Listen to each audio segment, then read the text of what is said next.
सर्वांना माहिती आहे, इथं बरीचशी वरिष्ठ मंडळी आहे.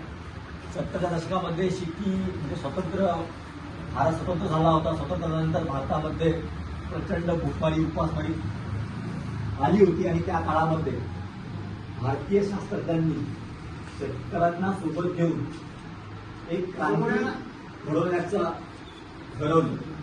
म्हणजे त्यावेळेस साधारणतः 1966 मार्च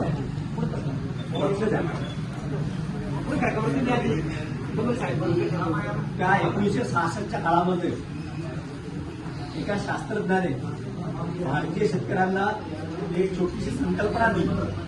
ती संकल्पना सर्वांना माहीत आहे. ही संकल्पना होती संकरित बियाणांचा वापर करणे आणि रासायनिक खतांच्या माध्यमातून अन्नधान्यामध्ये वाढ करणे. कारण की तेव्हा भारतीय लोकांची भूक शमवणे हा आपल्यासमोर सर्व प्राप्त होतं. म्हणून आपण तंत्रज्ञानाचा तास धरली.